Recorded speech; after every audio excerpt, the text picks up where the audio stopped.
This is Bloomark. He injured his meniscus in a football accident, and now he's in a lot of pain. He thinks that if he could just remove his meniscus, his knee would be pain-free forever. Well, it would be pain-free, but not for too long. Like always, let's build a meniscus and see what stories it has inside. Here's our knee joint. We have got bones and cartilage. And yes, it can work like this. But there are problems. Let's figure out the problems and fix them. The first problem is obvious. There's a lot of weight for this joint to handle. Can the cartilage stay healthy under all the pressure the knee goes through every single day? The answer is no. Studies show that a knee like this can degenerate pretty quickly.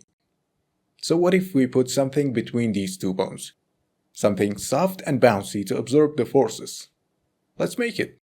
To make something like this in the body, we need collagen, proteoglycans, water, and a special cell to produce them, the fibrochondrocytes. So using these materials, we can build something like this. Soft, bouncy, and able to absorb forces.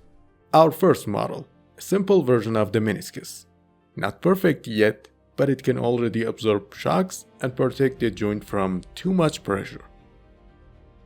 Water softens the impact, soaking up pressure like a cushion. Proteoglycans hold on to that water, turning it into a jelly-like pad. Collagen gives it strength and keeps it in shape. Just so you know, it kind of looks like the cartilage we built before, but the meniscus has a different structure made for a different purpose. Now let's see if this works. Yes, it's bouncy and absorbs extra forces, protecting the health of the joint. But it's still not perfect. Our next problem is that the contact area between these bones is too small.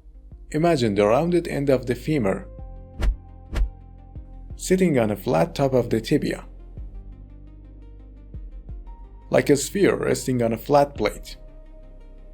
All the pressure is concentrated into a tiny spot, which means that the cartilage in that area wears down much faster. And there's another issue, stability. A sphere on a flat plate can roll or slide in any direction. That's exactly what can happen to the femur if there's nothing to guide or support it. So how can we fix both problems? We should change the shape and give it a wedge form. Now the pressure is spread over a much larger surface. And the wedge shape keeps the sphere from sliding away. Finally, we take this idea back to the knee and complete the shape into a real meniscus. Now we have solved the last two problems at once. Pressure is evenly spread in the joint, and stability is better. So now we know what the meniscus does. It absorbs shock, spreads out the forces, and keeps the knee stable. But here's the question. What happens if we remove it? Let's go back a few decades. Back then, if someone tore their meniscus, like Bloomark did, surgeons often removed the whole thing. It seemed like a good idea at the time. No torn tissue, no pain, no catching, problem solved.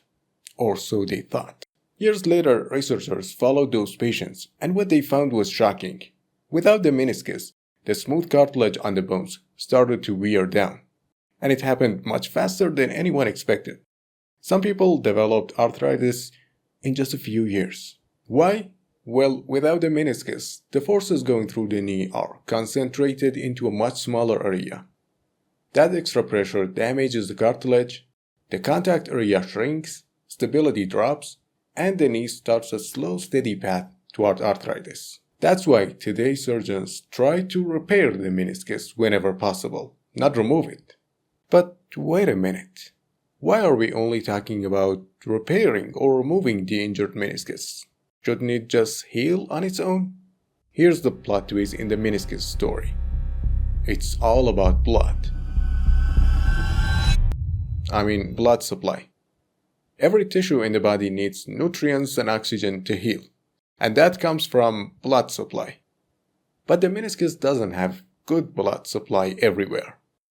If you look closely, the meniscus is divided into 3 zones. The red zone, the outer edge. This part has the best blood supply. So tears in this part actually have a chance to heal on their own, or with the help of a surgical repair. The red-white zone, the middle layer. Blood supply here is weaker, so healing is harder, but sometimes still possible. And the white zone, the inner part. This area has almost no blood vessels at all. A tear in this part, healing is nearly impossible. Because without blood, the tissue simply can't repair itself. So now we know that different regions of the meniscus heal differently. The outer parts have a better chance, because they receive more blood. And the inner parts struggle to heal, because they get almost none. And now, can you answer these questions?